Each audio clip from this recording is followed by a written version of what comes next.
সকাল থেকে শুরু হয় ডিউটি, সংসারে কাজ করতে করতে হাঁপিয়ে গিয়েছি। মাঝে মধ্যে ইচ্ছে করে যে চলে যাই এখান থেকে, যেখানে কোনো কাজ থাকবে না, রিল্যাক্স ভাবে শুধু পায়ের উপরে পা তুলে থাকবো আর ঘুমাবো আর খাবো। আসসালামু আলাইকুম, সবাই কেমন আছেন? আলহামদুলিল্লাহ, আল্লাহ যে অবস্থায় রেখেছে ভালো আছি। বিয়ের আগে আসলেই আরামে ছিলাম, তেমন কোনো কাজই করা লাগে নাই আমাকে। আমি যেহেতু বাসার সবার ছোট ছিলাম, আমি একটু কামচোরও ছিলাম, সহজে কোনো কিছু করতাম না।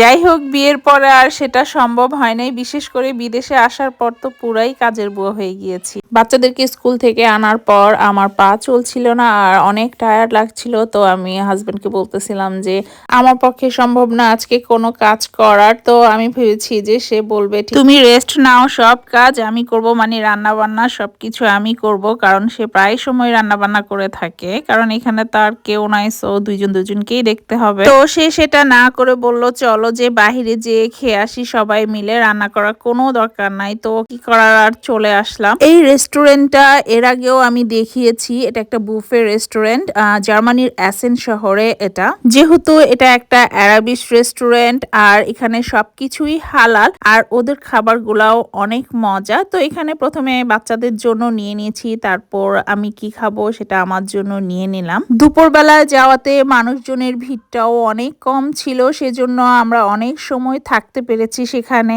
আর কাবাবটা এত মজা লেগেছে আমার কাছে, আমি প্রায় 3টার মতো কাবাব খেয়েছি। যারা এখনো এই রেস্টুরেন্টের মধ্যে আসো নাই তারা কিন্তু আসতে পারো। এদিকে আমার ছোট মেয়েটা খাওয়া বাদ দিয়ে শুধু বারবার দুষ্টুমি করতেছে, আর আমি বললাম যে একটু ভিডিও করে নেই। ওখানে হচ্ছে ফয়সাল ভাই হচ্ছে আমার হাজবেন্ডের বন্ধু, আর আমার বড় মেয়ে বলতেছে আম্মু আমার একটু খাওয়ার ভিডিও করে দাও। তারপর ফয়সাল ভাই বলল ভাবি এদের এই স্যুপটা খান, এটা কিন্তু খুবই মজা। আর এটা হচ্ছে একটা মশারির ডালের স্যুপ, সত্যি স্যুপটা অনেক মজা ছিল। তারপর এখানে হচ্ছে সব ডেজার্টের আইটেম, আমি সবগুলো থেকে নিয়ে নিচ্ছি, কারণ আমি একবারেই নিব, বারবার আসতে আমার পা ব্যথা করে। আফটার অল আমি অনেক অলস। আমার খুব জানতে ইচ্ছা করে যারা ঘরে বাহিরে সব জায়গাতে কাজ করি কিভাবে ওনারা এত অ্যাক্টিভ, ওনারা কে হাঁপিয়ে যায় না। যেহেতু আমি কোনো জব করি না, শুধু বাসার কাজই করি, তাতেই আমার এই খারাপ অবস্থা। না জেনে ওনাদের কি অবস্থা যারা বাহিরে কাজ করে থাকে। টার্কিশ ডেজার্ট গুলো